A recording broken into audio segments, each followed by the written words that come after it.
দাম্পত্য কলহ সংকলন থেকে বড়ি ও শ্বশুর মশাই এই নাটক করছি।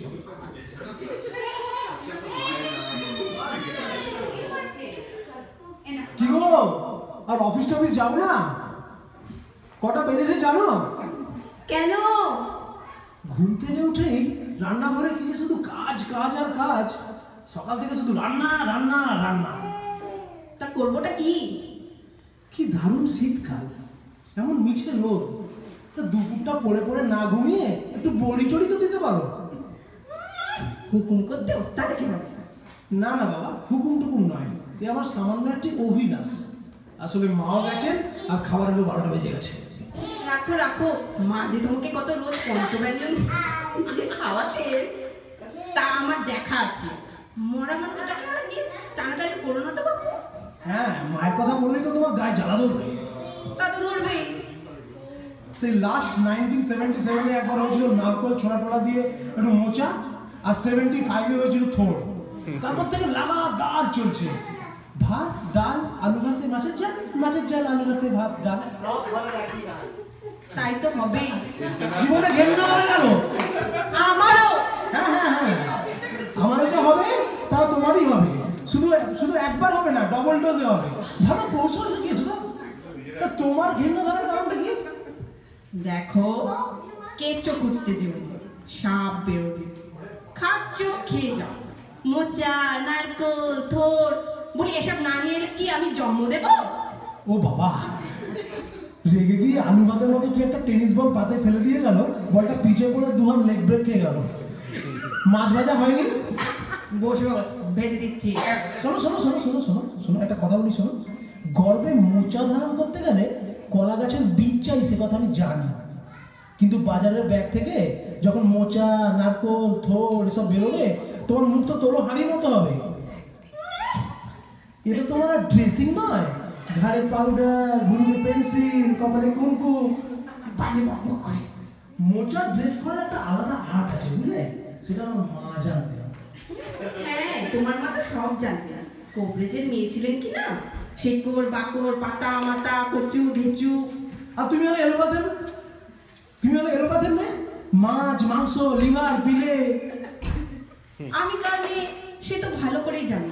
অত ঠেস দিয়ে বলার কি আছে শুনি? ডাক্তারের মেয়ে হলে কি আর তোমার মতো এরকম মোচা খেকড় গলায় মালা দিত? টাকার জোরে ব্যারিস্টার জিতত। বাবা বাবা বাবা, তোমাকে রাগিয়ে দিয়ে না বড় আনন্দ হয়। এই সাত সকালে তোমার সুন্দর কণ্ঠখানি সকালে যেমন সকলকে যেমন শুনিয়ে দিলেন বলো তো। ন্যাকামো করতে হবে না। অফিসে যাচ্ছ, যাও, যা থাকে বরাতে। আজ দুপুরে বসে বসে বড়ি দেবে। কি এমন হাতি ঘোড়া ব্যাপার বাপু? ডাল বেটে নুন দিয়ে ফেটিয়ে একটা সাদা কাপড়ের ওপর টুকুস টুকুস পেয়ে যাও, এই তো সমস্যা। নাক নিয়ে নাক উঁচু উঁচু না হলে আবার বড়ি দেখে নাক উঁচু মানুষের মন ভরে না। থ্যাবড়া নাকি মেয়ে যেমন বিয়ের বাজারে অচল, তেমনি চ্যাপটা নাক বড়িও সমজদারের সমালোচনার বস্তু। কিন্তু শঙ্করীর মা যে বলেছিল একদিনে তো হবে না মা, রাতের বেলা ডাল ভিজিয়ে রাখতে হবে, সকালে বাটতে হবে, তবে কাল তো রবিবার, আজ রাতে ভিজিয়ে রেখে দেবো, সকালে উঠে দেখা যাবে। আজ রবিবার। কি গো, তোমার ডাল বাটা রেডি? হ্যাঁ রেডি।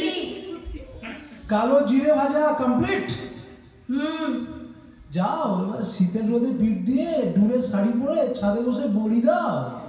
ন্যাকামো করো না তো। শোনো, একটু সেজে নিও, আশেপাশের বাড়ি থেকে তোমাকে আবার দেখবে। বাজে বকবক করো না। তোমার এই ধুতিটা নিচ্ছি। কেন? আমার এই সাদের ধুতিটা তোমার কোন কামে লাগবে? বড়ি বড়ি দেবে? বড়ি দেবো। বড়ি দেবে মানে আমার ধুতিতে? মামার বাড়ি নিজের শাড়িতে দাও। আগে না, আমার আট পরে নতুন শাড়ি একটাও নেই। তোলা শাড়ি যা আছে তা অনেক দামি। সোনার বড়ি হলেও না হয় তাও দেওয়া যেত। ডালের বড়ি কি আর ফুল বয়নে দেওয়া যায়? তাহলে বিছানার চাদরে দাও। চাদরে? ছি ছি ছি ছি, এমন অপবিত্র জিনিস কেন? তোমার কোনো ভয় নেই, বড়ি শুকিয়ে গেলে খুলে নিয়ে কেচে দেবো। ইস্ত্রি করে নিলেই তো যেমন নতুন তেমন নতুন। ধুতি তো পরেই থাকে, তুমি তো প্যান্ট আর পাজামা পরেই সারা জীবন কাটালে। যুগ যখন তুলেছি তখন রাজি না হয় আর উপায় কি বলো? বেলা 3টে নাগাদ আমার এই কাঁচি ধুতির ওপর থেবড়ে থেবড়ে থেবড়ে থেবড়ে বসে গেল সার সার বড়ি। তেমন ঠিক আছে, নাক সাফ করার হলো না, শুনতে পাচ্ছি শঙ্করীর মা নিজ থেকে জ্ঞান দিচ্ছে, ভগবানের সৃষ্টিতেই মা কত খুঁত, মানুষের হাতে কি সব সমান হয়? পাড়া বড়ির নাক ধরে আর টানাটানি করোনি মা, জন্মের পরে মানুষের নাকে ঠিক হয় না, তারপর ডালের বড়ি। হ্যাঁ তাই দেখছি, বড়ির পুল্লিঙ্গ বড়া, কিছু বড়া হলো আর কিছু বড়ি। যাক, যা হয়েছে বেশ হয়েছে। এই যে মশাই, তোমার কাগজপত্র নিয়ে ছাদে উঠে যাও, ইজি চেয়ার পেতে বসে পড়ো আর বড়ি পাহারাও। যথা আজ্ঞা। ইজি চেয়ারে শরীর ছড়িয়ে দিয়ে একটু কাগজ পড়া যাক। কিছু দূরে দেখছি সত্যাগ্রহীর মতো কিছু কাক বসে আছে, সার সার বড়ি আর কাক, বড়ি আর কাক। বাহ, বেশ মিষ্টি রোদটা কিন্তু আজকে, একটু হাওয়াও দিচ্ছে। দূরে কোথাও একটা পাখি লাগছে না? কি পাখি এটা? কি ঘুম পাচ্ছে রে বাবা। হুস, হাট হাট হাট। সালা দুটা কাক খটখট খটখট করে দেখি হেঁটে আসছে, খটখট করে বড়ি চোপড়াতে আসছে। ভালো জ্বালা হলো তো, সারা সপ্তাহ খেটে মরো আর সপ্তাহে শেষে বড়ি পাহারা দাও। ভালো রে ভালো, এটা জনমানুষের টানাটা নেই। এক কাজ করি, ঘুমটাও দিব্যি আসছে, চোখটা বুঝেই পাহারা দিই, আমার চেহারার ব্যক্তিত্বে কাকটা এগোতে সাহস করবে না।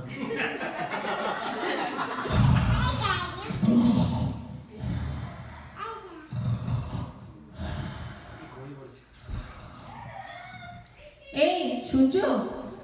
কি গো? ও মা, এ তো দিব্যি ঘুমাচ্ছে। কি গো শুনছো? কেন, কি হলো? এ কি, আমার বড়ি কোথায়? ও তাই তো, তো ফাঁকা ছাদ। তোমাকে আমি রেখে গেলাম বড়ি পাহারা দিতে, বড়ির নাম গন্ধ নেই। বড়ি কোথায় গেল? ও তুমি তাহলে তুলে নিয়ে গেছো? তুলে নিয়ে গেছি? তুমি কি পাগল হলে নাকি? বড়ি ভালো করে শুকালোই না। ভৌতিক ব্যাপার। সারাক্ষণ এত কষ্ট করে। আচ্ছা রসিকতা, আচ্ছা এখানে কেউ এসেছিল ওখানে? তোমার মাথা খারাপ হয়েছে নাকি? তোমাকে তাহলে পাহাড়ে রেখে গেলাম কি জন্যে? কিন্তু কাকের তো এত ক্ষমতা হবে না, 10 হাত ধুতি হাত ঠোঁটে করে নিয়ে পালাবে। পারে পারে, আজকালকার কাক সব পারে। ওদের ইউনিয়ন আছে, একসঙ্গে 100টা কাক ঠোঁটে করে নিয়ে উড়ে যেতে পারে। তোমাকে কেন রেখে গেলাম শুনি? দেখো দেখো, আম গাছে ওটা কি ঝুলছে বলো তো? হ্যাঁ তাই তো। ও মা, ওই তো আমার বড়ি। ওই তো আমার নতুন কাঁচে কাপড়টা। ও মা, কি হবে? আমি সারাক্ষণ এত খেটে বড়ি দিলাম, কিন্তু ওখানে গেল কি করে? তোমাকে দিয়ে যদি কিচ্ছু করার আছে। দাও, এবার বুঝেছো কি হয়েছে দেখেছো? পাতার আড়ালে তিনি লুকিয়ে আছেন, লাইট জ্বলিয়ে। কাক নয়, দেখতে পেয়েছো? হ্যাঁ, ও মা, ওটা যে একটা বীর হনুমান। হ্যাঁ। কি হবে? আমার কাপড়টা সর্বনাশ হয়ে গেল গো। ইস, মুখ পোড়া। টেনে ভর্তা ফাই করে দিল। কার জন্য বড়ি দিল আর কার ভোগে গেল? আমার কাপড়টা যে গেল। ছাড়ো তোমার কাপড়ের কথা, আমার বড়ির কি হবে? আরে দুধ তোমার বড়ি, আমার কাপড়টা জন্মের মতো শেষ হয়ে গেল। তাহলে এক কাজ করো, এক ছোড়া কলা আছে? কলা কোথায় পাবো? এক ছোড়া কাঁচা কলা পাকা কলা কিছু বাড়িতে নেই? বাড়িতে কলা বসিয়ে রেখেছি নাকি? আশ্চর্য। আরে কাপড়টা তো উদ্ধার করি। ওদের বুদ্ধি তো মানুষের মতো, কথা বলে নাকি সব বোঝে। দেখি হনুমানে গ্যাস খায় কিনা, আমার সঙ্গে বলো তো। হে বাবা রামের বাহন, বলো। হে বাবা রামের বাহন, হে পবন সুত, হে পবন সুত, হে ভগবান হনুমান। ঠিক আমার শ্বশুরমশাই মতো একদম। কি বললে? আমার বাপ তুলে তুমি? তখনই তো বলেছিলাম কাপড়টা দিও না, হলো তো? আমার কি হবে গো? আমি সারা সকালে তো কেটে বড়ি দিলাম। আরে তখন থেকে বলছি তো, বাঁদরটা বড়িটা নিয়ে গেছে, কিন্তু কি করা যায় বলো তো? তুমি আমার বাপ তুললে কেন? বানাবে না বলে দিচ্ছি, যা খুশি তাই বলছো তুমি। আর তোমার বাবার কথা তো বলিনি, তোমার বাবার মতো একগুঁয়ে বলেছি। নিজে কি শুনি? একগুঁয়ে? বড়ি খাবো শ্বশুরের মতো একগুয়ে জামাই, এবার গাছে উঠে বড়ি খাও। একটু বড়ি আগলাতে বলেছিলাম শুধু। দোষটা আসলে তোমার। আমার দোষ না, তোমার। তোমার দোষ। কখনো না, তোমার দোষ। বেশ বাবা, ঘাট হয়েছে, আমার দোষ, আমি পড়ি খেতে চেয়েছি। কি বোকার মতো ঝগড়া হচ্ছে, সারা সপ্তাহ খেটে মরো আর সপ্তাহের শেষে ঝগড়া করো, মাটি করে দিলে। সকাল থেকে উঠে খালি গাড়গাড় গাড়গাড় গাড়গাড় করে খালি কথা কথা। ছেঁড়া ধুতিটা আম গাছের ডালে ঝুলে ঝুলল ধর্ম ঠাকুরের নিশান হয়ে, আর সব গেল। চলো চলো নিচে চলো।